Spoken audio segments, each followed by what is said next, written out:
Hi friends, ఎలా ఉన్నారు అందరూ? మేమైతే చాలా బాగున్నాము. బయట ఏమో చల్లగా వర్షం పడుతుందా, ఈ వర్షానికి వేడిగా ఏదో ఒకటి తినాలనిపించింది ఫ్రెండ్స్. అందుకని బన్సీ రవ్వ అయితే చేస్తున్నాను. అది కొంచెం తీసుకొని కొంచెం మొత్తంలో చేసినా కానీ ఎక్కువ అయిపోద్ది అనమాట. చూస్తున్నారు, నేను చాలా తక్కువ తీసుకుంటున్నాను. అర గ్లాస్ తీసుకున్నాను. దీన్ని అయితే బాగా లైట్గా సిమ్లో పెట్టి రోస్ట్ చేసుకోవాలి. రోస్ట్ చేసుకుంటే ఇంకొంచెం టేస్ట్ బాగుంటుంది ఫ్రెండ్స్. అందుకని ఇలా చేస్తున్నాను అన్నమాట. అన్నట్టు అడగడం మర్చిపోయాను, మీరు ఎప్పుడైనా ఈ బన్సీ రవ్వని ట్రై చేశారా? ట్రై చేసింటే కామెంట్ బాక్స్లో టేస్ట్ ఎలా ఉంటుందో చెప్పండి ఒకసారి. దీనికోసం అయితే నేను 2 పచ్చిమిర్చి, ఒక ఆనియన్, ఒక కరివేపాకు రబ్బ అయితే తీసుకున్నాను అనమాట. కర్రీ లీవ్స్ వేయకుండా మర్చిపోకండి ఫ్రెండ్స్, టేస్ట్ చాలా బాగుంటుంది స్మెల్. నేనైతే 3 స్పూన్స్ ఆయిల్ అయితే తీసుకుంటున్నాను. కుక్కర్లో చేస్తున్నాను ఫ్రెండ్స్. కుక్కర్లో చేయడం వల్ల ఫాస్ట్గా అయిపోద్ది, ప్లస్ ఇంకొకటి వచ్చి బాగా మెత్తగా కుక్ అవుతుంది అన్నమాట. అందుకని నేనైతే కుక్కర్లో చేస్తున్నాను. మీరు కూడా కుక్కర్లో చేసుకోండి, ఈజీగా చాలా టైం సేవ్ అవుద్ది. చెప్పడం చాలా సింపుల్గా చెప్తున్నా, టేస్ట్ ఎలా ఉంటుందో అని అనుకుంటున్నారా? టేస్ట్ అయితే వేరే లెవెల్ అన్నమాట. మీరైతే చేశారంటే మళ్ళీ చేసుకుని తింటారు వర్షం వచ్చినప్పుడు అలా ఫ్రెండ్స్. అయితే ఆయిల్ అయితే హీట్ అవుతుంది అనమాట. వెల్కమ్ టు అవర్ ఛానల్ రావాషామ్. మన ఛానల్ ఫస్ట్ టైం చూస్తున్నట్లయితే మన ఛానల్ తప్పకుండా సబ్స్క్రైబ్ చేసుకోండి ఫ్రెండ్స్. ఓకేనా ఫ్రెండ్స్, మరిన్ని మంచి వీడియోలు అయితే మీరు చూడొచ్చు. ఇప్పుడైతే నేనైతే పోపు దినుసులు, ఆవాలు, జీలకర్ర కొంచెం మోతాదులో అన్నీ అయితే హీట్ అయిన ఆయిల్ అయితే వేసుకున్నాను. ఇవన్నీ ఇప్పుడు మనం అయితే కలుపుకుందాము. ఇవైతే కొంచెం లైట్గా రోస్ట్ అయ్యేంత వరకు వేగించుకోవాలి. ఈ వర్షానికి మీ ఇంట్లో వేడిగా ఏ రెసిపీ తయారు చేసుకున్నారో కామెంట్ బాక్స్లో కామెంట్ అయితే చేసేయండి ఫ్రెండ్స్. ఓకేనా ఫ్రెండ్స్, ఈ రెసిపీలో మెయిన్ ఇంగ్రీడియంట్ వచ్చేసి వేరుశెనగ గుండ్లు అన్నమాట. ఇవి వేస్తే అక్కడక్కడ తగులుతూ ఉంటే ఉప్మాలో చాలా బాగుంటుంది ఫ్రెండ్స్. మర్చిపోకుండా వేసుకోండి, ఇదే దీనికి హైలైట్ అన్నమాట. ఇందులోకి కర్రీ కానీ మసాలాలు కానీ ఇంకా చట్నీలు ఏమొద్దు ఫ్రెండ్స్. ఓన్లీ బాగా ఎక్కువ వాటర్ వేసుకొని 1/2 కప్పు గ్లాస్కి 5-6 గ్లాసులు వాటర్ వేసుకొని జ్యూసీగా ఉడికించుకుంటే స్పూన్ తోటి డైరెక్ట్గా అలాగే తినేయడమే. చూస్తున్నారా ఎంత కలర్ఫుల్గా ఉందో. ఇప్పుడైతే నేనైతే ఆనియన్స్ వేసుకున్నాను. ఇవన్నీ బాగా రోస్ట్ అయిపోయిన తర్వాత ఎండుమిర్చి, పచ్చిమిర్చి 2 వేసుకుంటాం. కొంచెం కారం కావాలి కదా, అందుకని వేసి ఇవంతా రోస్ట్ అవుతూ ఉన్నాయి. దీంట్లో ఇప్పుడైతే మన న్యాచురల్ కలర్ ఉంది కదా, మన న్యాచురల్ కలర్ అంటే ఏం లేదు ఫ్రెండ్స్, కలర్ అయితే వేయట్లేదు నేను. మన పసుపు అన్నమాట, అది కొంచెం వేసుకున్నాం. ఉన్న కలర్ ఇంకొంచెం బ్రైట్గా కనిపిస్తుంది అంతే, దానికోసం అనేసి. ఈ వర్షాలు ఏమో కానీ బాబు, ఈ వర్షం పుణ్యమ అని రోజుకు ఒక రెసిపీ చేసుకొని వేడిగా అయితే తింటున్నాము. ఇంకా అన్నీ ఆ రెసిపీలన్నీ ఆల్మోస్ట్ అయిపోవచ్చాయి. చూస్తున్నాగా ఫ్రెండ్స్, బయట వర్షాలు ఎలా ఉన్నాయి, ఇంకెన్ని రోజులు ఉన్నాయేమో తెలియదు వర్షాలు. నేనైతే ఫుడ్ కలర్ అయితే వేసేసాను.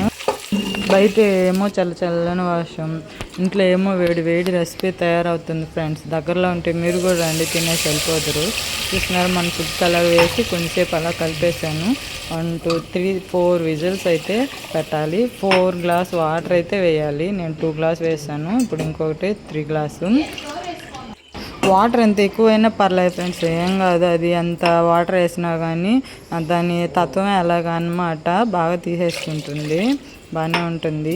బాగా బాయిల్ అవ్వాలన్నమాట. వాటర్ బాగా బాయిల్ అయిన తర్వాత ఫాస్ట్గా ఉడిపోద్ది. అయిపోయిందా, 5 గ్లాసులు పోసాను. ఇంకేముంది, ప్రెజర్ పెట్టేద్దాం ఫ్రెండ్స్. ఇది ఫ్రెండ్స్, ఈరోజైతే మన వీడియో బన్సీ రవ్వ అంటే అందరికీ తెలుసు అనుకుంటున్నాను. బన్సీ రవ్వ అనేది రవ్వ అన్నమాట. ఇది అందరికీ ఇష్టం ఉండదు. చిన్నప్పుడు హాస్టల్లో అయితే పెడితే చాలామంది అయితే తినరు అన్నమాట. పెద్దది వచ్చేసి బన్సీ రవ్వ, స్మాల్గా ఉంటుంది కదా, అది ముంబై రవ్వ. అదైతే ఉప్మా ఎక్కువ చేసుకుంటారు, దీంతో తక్కువ చేస్తారు. కానీ నేను చూపించిన విధంగా చేస్తే మాత్రం టేస్ట్ అయితే చాలా బాగుంటుంది. ఇంతకుముందు మీరు ఎప్పుడు తినకపోయినా సరే ఇలా అయితే ట్రై చేయండి ఫ్రెండ్స్. చూసారా, నేను వేసిన కొద్ది మొత్తానికి ఈ కొంచెంకి ఇన్ని వాటర్ అయితే పోసుకున్నాను అనమాట. ఇప్పుడు వాటర్ అయితే బాయిల్ అయ్యి కుక్ అవ్వాలి. చూసారా, తెలుతుంది కదా. ఇప్పుడైతే రవ్వ అయితే వేసుకుంటున్నాను. అసలు రవ్వే దక్క మాకు అసలు కనిపించట్లేదు, అక్కడెక్కడో ఉందో అనుకుంటున్నారా? కుక్ అయిన తర్వాత మీరే చూడండి, కనిపిస్తుంది. Wait and see. ఇప్పుడైతే విజిల్ పెట్టేశాను, 4 విజిల్స్ అన్నమాట. వెయిట్ చేద్దాం. 2 3 4 విజిల్స్. ఫస్ట్ విజిల్ అయితే వచ్చింది ఒకటి, ఇంకా 3 రావాలన్నమాట. సెకండ్ విజిల్ అయితే వస్తుంది అన్నమాట. ఇంకా ఇప్పుడు థర్డ్ వన్ ఇంకొకటి ఉంది. ఇప్పుడైతే విజిల్స్ అయితే కంప్లీట్ అయిపోయాయి ఫ్రెండ్స్. ఇప్పుడైతే నేనైతే కొంచెం త్వరగా కావాలి అనేసి తీసేస్తున్నాను ప్రెజర్ ఉండగానే. చూసారా ఇలా కుక్ అయింది. ఇప్పుడు కలుపుతాను చూడండి ఎలా ఉందో. అంటే ఇంకా కొంచెం కుక్ అవ్వాలి. మళ్ళీ అయితే మూత పెడుతున్నాను నేను ఇంకొంచెంసేపు అవ్వాలనేసి. ఇప్పుడైతే ప్రాపర్గా కుక్ అయిపోయింది. ఇదన్నమాట ప్రాసెస్. ఈ విధంగా మీరు కూడా ఒకసారి ట్రై చేసి టేస్ట్ చేసి కామెంట్ చేయండి. ఇంకొక వీడియోలో నెక్స్ట్ వీడియో అనేది మీకు ఏమైనా కర్రీ కావాలనుకుంటే కామెంట్ చేయండి. మీకోసం అయితే నేను ఆ కర్రీని అయితే ఖచ్చితంగా ట్రై చేసి వీడియో అయితే షూట్ చేసి పెడతాను అన్నమాట. ఇందులోకైతే చట్నీ కానీ ఏమీ వద్దు ఫ్రెండ్స్, ఓన్లీ చేసుకోవడం ఇలాగే బౌల్లోకి తీసేసుకొని స్పూన్ వేసుకొని తినేయడమే అన్నమాట. ఇప్పుడు నేనైతే బౌల్లోకి అయితే తీసుకుంటున్నాను. మన ఛానల్ని ఖచ్చితంగా సబ్స్క్రైబ్ చేసుకోండి. వీడియో నచ్చితే లైక్ చేయండి. మీ ఫ్రెండ్స్ అందరికీ ఈ రెసిపీని అయితే షేర్ చేయండి ఫ్రెండ్స్. సింపుల్ అండ్ ఈజీగా వేడిగా చల్లని వాతావరణానికి సరిపడా రెసిపీ అయితే కుక్ చేశాను. ఇప్పుడు టేస్ట్ ఎలా ఉందో టేస్ట్ చేసి మీకైతే టేస్ట్ చెప్తాను.